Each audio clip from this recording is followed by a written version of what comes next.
you had an interesting point. Well, kind of interesting. Interesting for you. Mm-hmm. Pretty good for me. I mean, usually. It was pretty good for you on a Monday, especially. Well, I was asking about these newspapers that got together, the 350 newspapers across the country. And I'd asked you if it would be fair to describe the 350 newspapers and what they did. I did not read their opinion pieces. But would it be fair to describe that as 350 newspapers colluding in order to attempt to influence a future election? Of course not, Rev. They're arbiters of truth. Oh. They're freedom fighters. Okay. They're warriors. That's what these people are. It's unbelievable. Could anybody be more detached from reality than the media? I mean, Gamecock fans are delusional. Clemson fans are delusional. New England Patriot fans are cheaters and delusional. I mean, could anybody be more delusional than the media? Because the way they self-represent themselves and the way they're perceived by the majority of Americans, there's got to be the biggest disconnect in the history of mankind. I mean, Chuck Todd stands on that or sits behind that glass coffee table with his meat-depressed mug, and apparently he holds himself in high regard. He holds that position in high regard. Very few people believe what he says.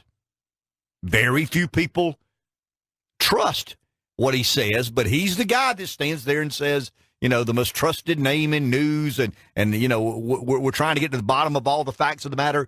Here's the deal. The 350 newspapers are mad at the world anyway because nobody's reading. Nobody buys their product. I mean, life sucks if you're in the newspaper today because nobody really gives a rat's rear end what you've got to say. I read something in Pew Research about 2 weeks ago. 75% of all newspapers in America today have fewer employees than they had 3 years ago. There's a couple that have grown a little bit, but it's really been the reshuffling of employees, consolidating certain. I mean, your business involves a printing press.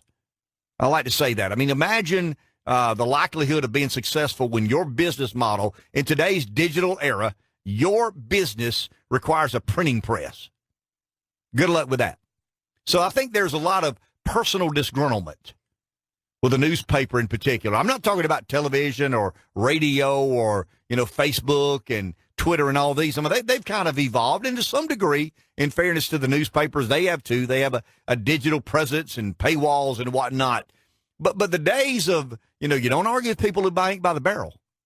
You better not mess with the newspaper. Now, you can mess with the newspaper anytime you want to. Now get away with it. But these 350 newspapers, once again, who wrote, I would imagine, I've not read all 350. I think I read probably a dozen, and I didn't read them all. I mean, I just read them speed reading. I read a paragraph here and go. I mean, you get the gist of what they're talking about. You knew before you ever read it what it was going to be. Trump is an assault on the First Amendment. I mean, this is the most aggressive president ever in assaulting the First Amendment.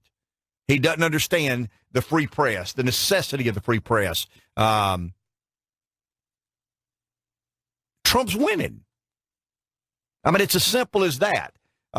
Is it collusion? Who cares? Does it matter? Who cares? Because the only people that hold the media in high regard are the members of the media. I mean, look at the data. Look at the analytics. The only people that trust what the media says are the media. The national media. I'm not talking about local media. I think that's a little unfair to local media. I think they still try to get it right by and large on the local issues, but the majority of local media, you know what they do? They regurgitate the stories that come from the national media, the Associated Press or some other media agency, that they regurgitate that story or this story or the other story. The media has always lacked the ability to self-evaluate and honestly look at themselves and say, see, Rev, the most interesting thing the media could do today is go on a deep dive and say, hey, how did this happen? I mean, we're journalists. We're charged with being objective and finding out what the facts are. The facts are there was a guy who was given about a 5% chance to be president the week before the election, and he ended up getting elected. How could that happen? Not does he agree with us? Does he disagree with us? Is he a threat to democracy? None of that should matter to them. Their job is to be journalists.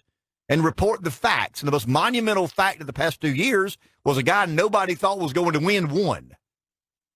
But instead of doing that, they doubled down. Why? Because they're true believers. And it couldn't be that he was a better candidate than her. It couldn't be that the voters in Ohio and Wisconsin and Michigan and Pennsylvania chose him over her. It's got to be something different. It's got to be the Russians. It's got to be a conspiracy. We don't hear fake news. We hear the media. Well, that's your subconscious speaking. We've known for a long time to trust very little of what you write and say.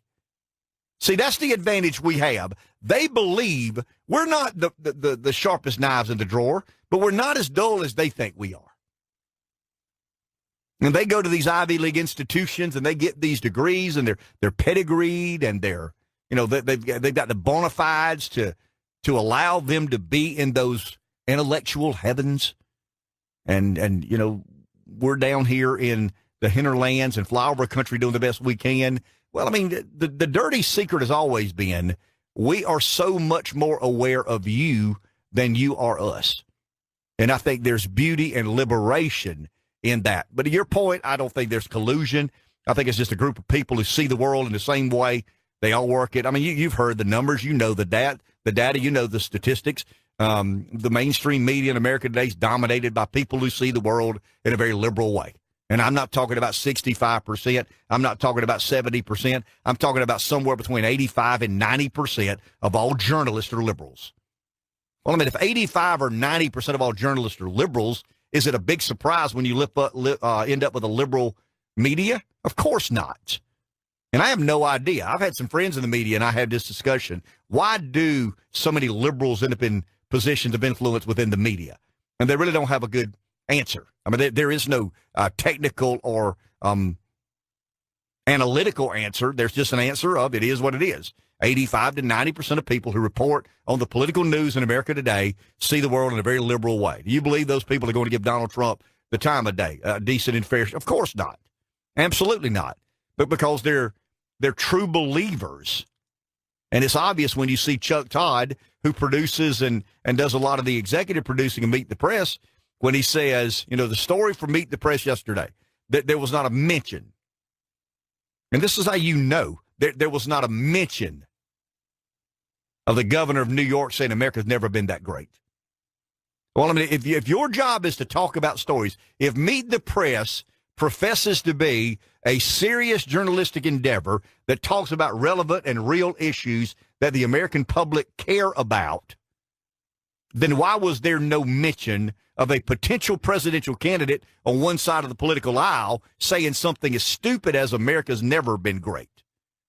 They don't sit around and debate that. They sit around and debate about, Dan McCann sat down, with Mueller's team, Giuliani, truth isn't the truth.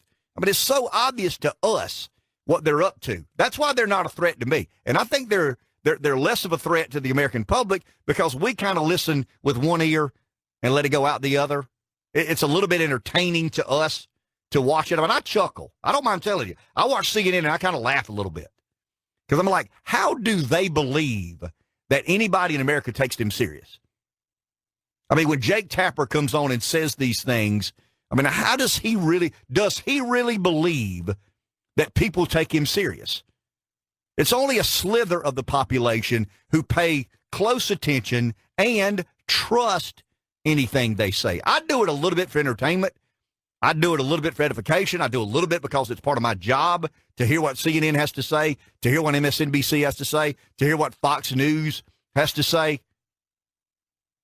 But apparently there's such a lack of self-awareness that they still believe we hold them in high regard. Apparently these 350 newspapers who got together and wrote these op-eds, they must still believe we care about what the 350 newspapers in America think. I would argue we don't. I would argue there are very few Americans who genuinely and sincerely care what the 350 newspapers in America think. I think that's very obvious. We don't care. How many newspapers endorse Donald Trump?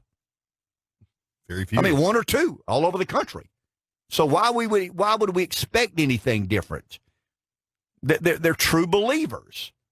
And if you're a true believer, you can rationalize anything in your feeble mind. And you try to dismiss the realities of what happened on election night, and you start saying, well, it had to be the Russians. It had to be conspiracies. I mean, it couldn't have been that people voted for this person because none of us did. None of us ever would. And we told the people not to. I mean, all 350 of us told the American public, don't do this. You got to vote for her. Nobody cares what they say anymore. And there's still the lack of self-awareness I find amusing and astounding.